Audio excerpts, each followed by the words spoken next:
Hi everyone. This video is going to be about how to approach the week 3 assignment.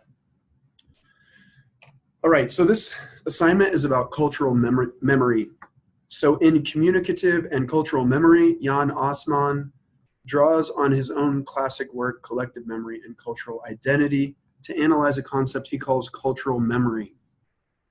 In 2 to 3 pages, explain in your own words what cultural memory is and apply this concept to literature.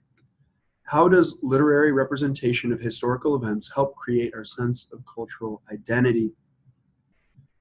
Okay, so 2 things. First, define cultural memory as presented by Osman. And then second, explain how literary representation of historical events helps to create our sense of cultural identity. Okay, so if you go into the readings for the week, you will find this article, Communicative and Cultural Memory. Let me blow it up here a little bit. This, I think, is the more accessible of the readings in relation to cultural memory. And so I'm going to start just going through this a little bit, and then I'll just stop myself when I think I've gone too long. So Osman starts with this analysis of different types of memory. And so this is an introduction.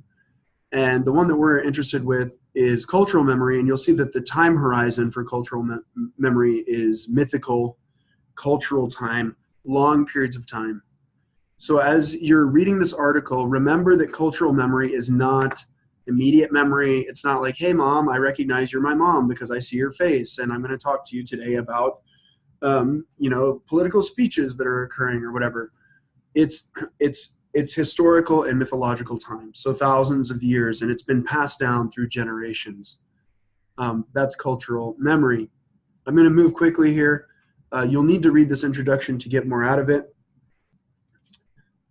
I don't know if Osman does a great job in this paragraph of really being that clear about things. I think Bergson found out a lot of these things prior to the person that he mentions in 1920. But anyway, those are esoteric details.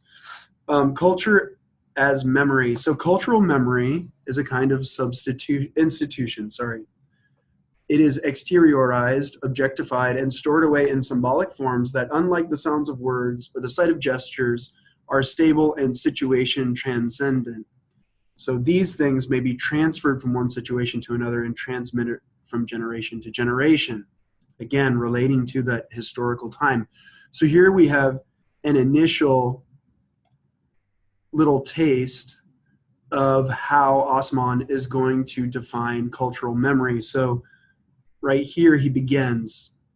So this is something that you should maybe reference or to ground yourself with that. Moving on. Page 111.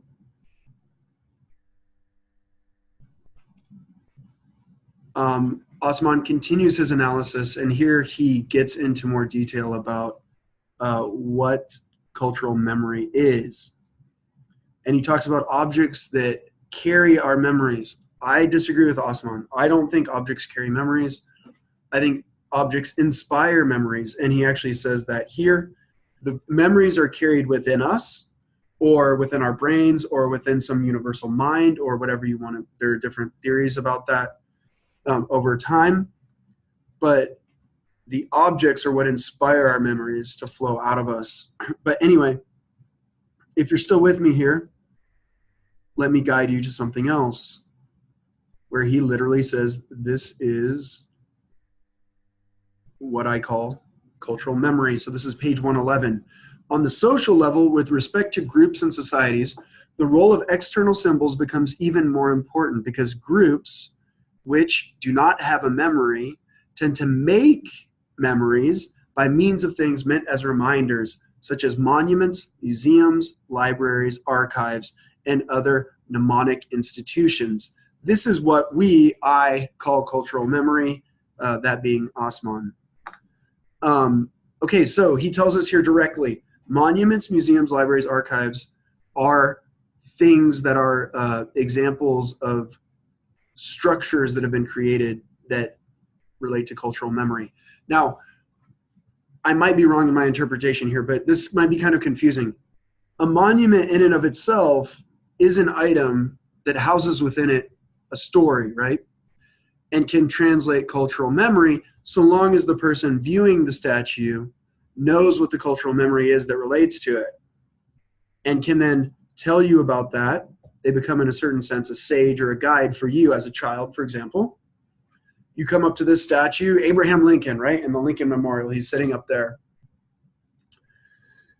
And you're like, you know, Mom, who's this guy? Like, what's going on here? And then they're like, this was the president of the United States during the Civil War, and the Civil War was about slavery. Well, and we won't get into that, but let's say the Civil War was about slavery, and he helped to work to create the society we have where people can interact with each other, and slavery ended and all of these things.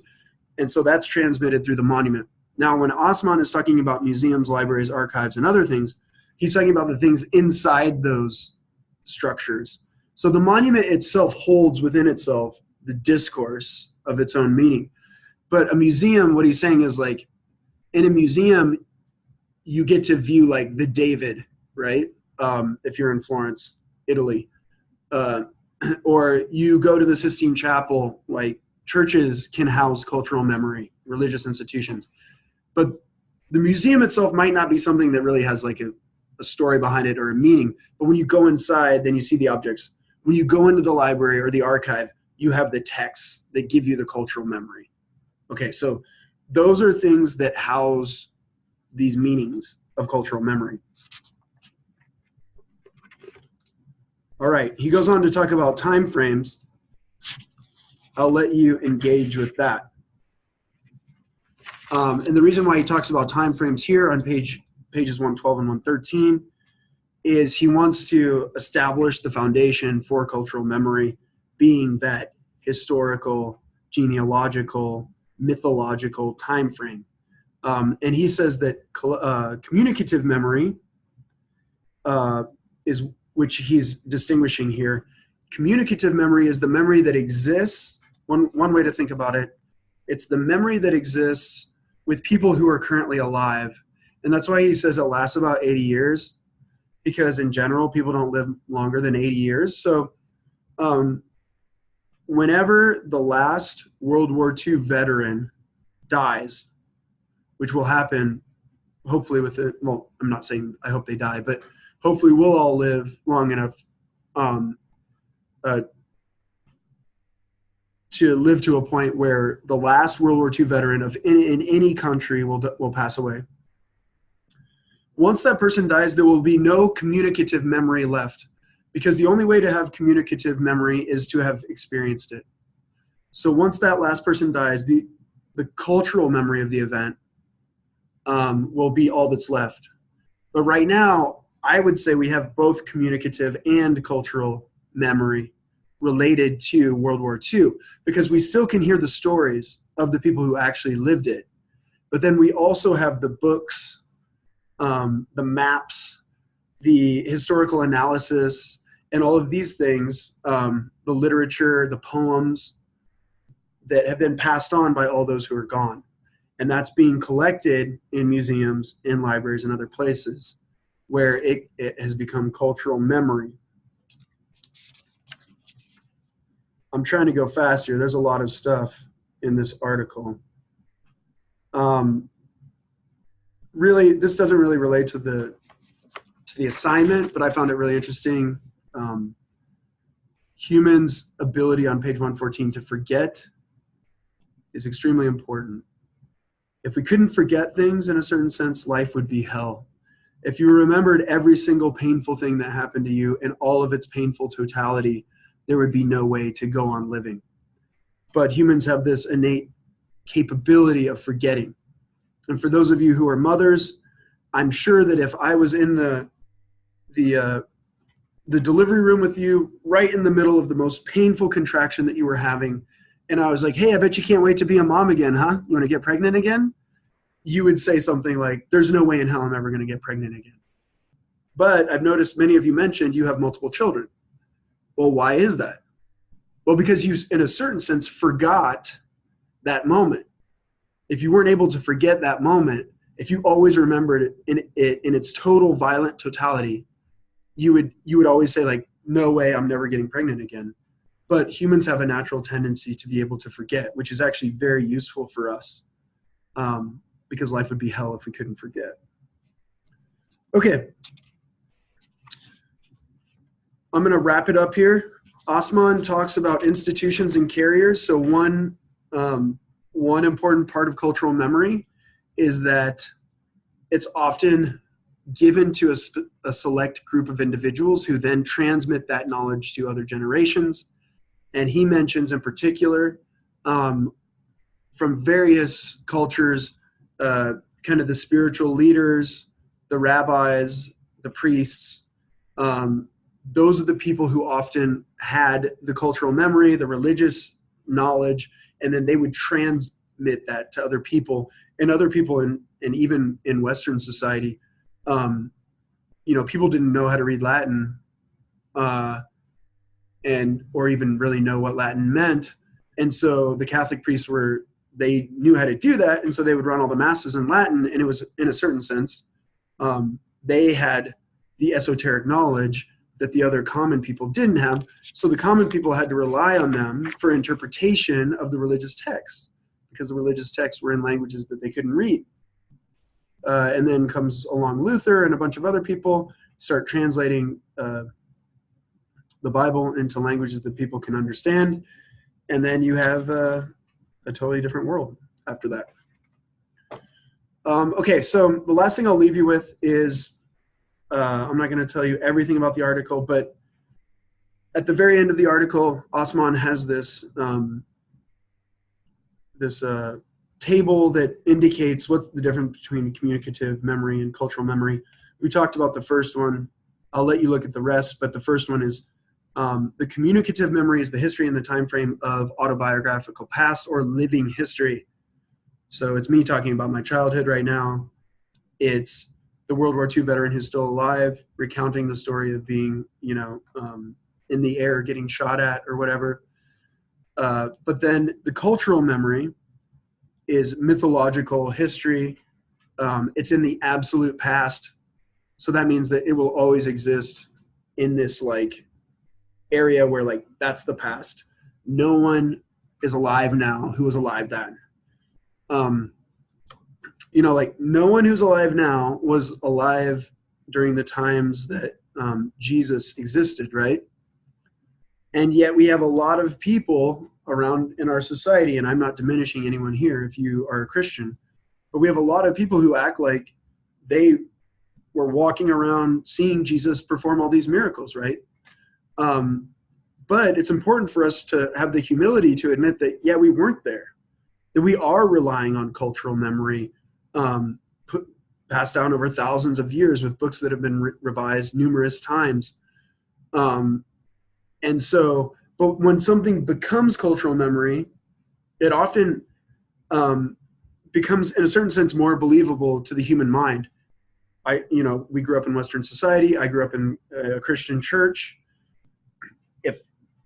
And here's a good example. If I told you right now that earlier this morning on my way to work, I was walking out to my car by this tree and there was a snake in it, and the snake started talking to me, and it told me that I was supposed to eat the berries that were on the tree. And so I knew I wasn't supposed to eat the berries on the tree because somebody else told me not to, but I did anyway. And now, I had this extreme revelation, and my whole perspective on life has changed. And I've gone from a totally innocent professor to now I understand my own mortality, and I also understand the evil that exists in me.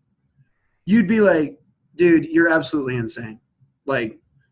You'd be getting on Rate My Professor and being like, this guy thought a talking snake was talking to him, and he ate these berries and all this stuff. And again, I'm not saying this to diminish Christian belief, but think about how many people actually literally believe that there was a talking snake that talked to a human and got them to eat fruit.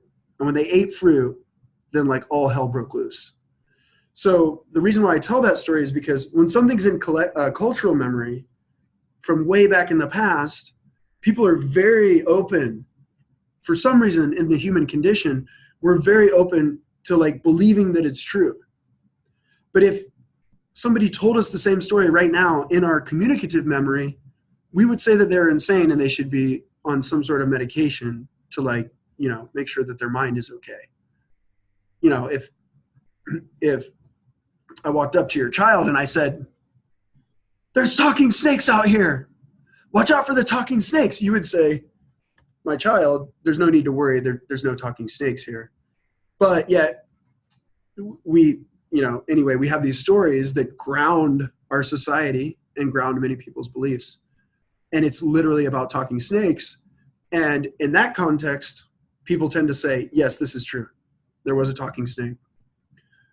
So I'm not, again, diminishing religious belief, but I hope that that example can show the difference between cultural memory and communicative memory,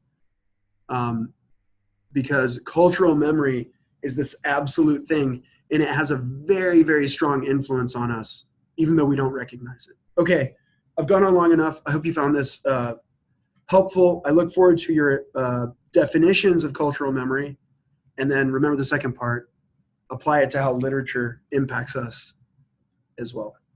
So if you can think of an example like the one that I just said, where if it's in the Bible, it grounds our entire society's, you know, religious beliefs and ethical judgments. But if you found another story with similar stories from today, nobody would believe it.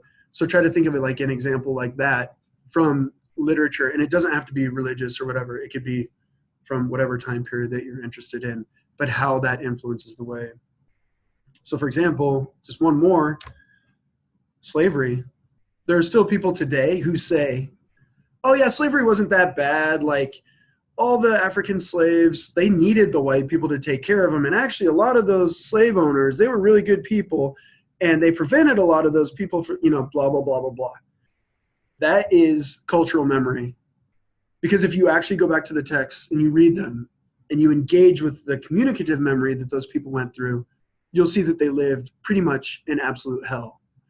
And if you don't think that it's hell, well then let me sell your child from you and not even give you the chance to say goodbye or I love you. Think about what that would be like. That was the condition of the slave, and just one of the conditions, right? So don't let anybody fool you with that BS cultural memory. Anyway, you can use that example if you want. All right, I'm done.